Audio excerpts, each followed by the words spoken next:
I just want to remind you of something that the BJP National Committee said on the 21st of February. You passed a resolution, and the opening line says, and I quote, "India is steadily advancing in the direction of complete triumph over COVID."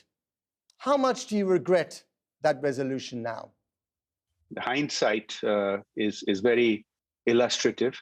But yes, obviously, we had not anticipated the level and the sharpness with which this second surge would take place. But again, let me remind you, it was not just hubris on our part. It was based on a widely felt consensus saying that India had unnecessarily harmed its economy by continuing some of the restrictions. So yes, clearly we are facing very challenging times now. I'm afraid that is not something that you'd find people agreeing with on the streets of Delhi or Mumbai or in the villages of Uttar Pradesh that we've spoken to. These people are desperate. And what's more, what we're hearing from multiple sources is that the numbers, the official numbers, are vastly underreported, that the real numbers of infections and deaths are very much higher. I must say that I can understand the anguish that people and families go through when they express the kind of sentiments that you have mentioned. We've all known people, families that have lost loved ones. Now, as far as the data are concerned, I'm, of course, going with official data, but I'm not aware of any alternative data that is any more reliable.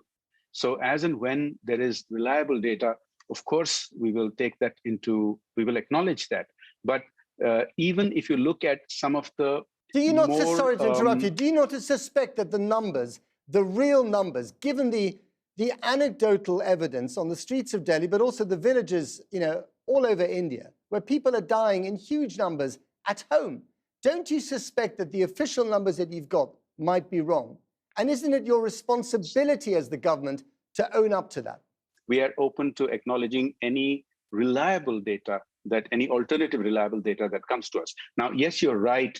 We've had a huge surge in Delhi and certain other parts of India, but not all over India. Please understand that most of the cases are coming from about 8 or 10 states, and they represent a rather small. Now, you mentioned Uttar Pradesh, for instance. Now, Uttar Pradesh itself is a state that is 3 times the size of the UK. So yes, we do have these challenges. The reality is that there is also a lag in data.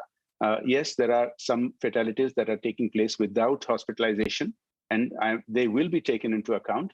Should you not have called off the Kumela religious festival, which saw hundreds of thousands of people mingling with each other? Should you not have called off elections in West Bengal and Uttar Pradesh because you were encouraging election rallies? Again, this is not what is required in a public health emergency. So I think these are 2 very important questions. Please allow me to answer them properly. Let's go with the second one first.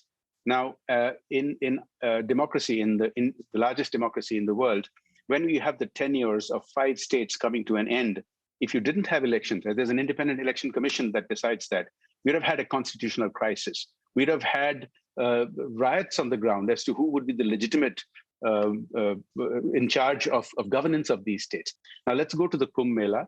There were religious gatherings across religions from very many different denominations. Now, throughout last year, they were all kept closed. Throughout last year, all religious places were kept closed.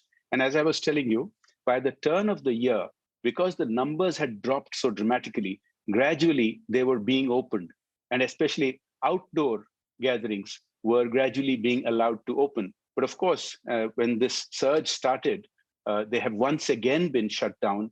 And the rational decision was taken as per the information available at that point. If you're so comfortable with your government's record on the handling of the pandemic, as you seem to be, why have you asked Twitter to remove critical comments about your government? Look, let me again clarify something. I think if you look at the overall picture, India has done many things very right. Otherwise, we wouldn't have had the mortality rate that is a fraction of the UK and other countries. But obviously, we haven't got everything right, and I acknowledge that. So there's no need to belabor that point. I gather that today, just today in Mumbai, for instance, the vaccination program has been paused for 3 days because there's not enough vaccine around. So even that's not going according to plan. So we have been vaccinating about 3 million people a day.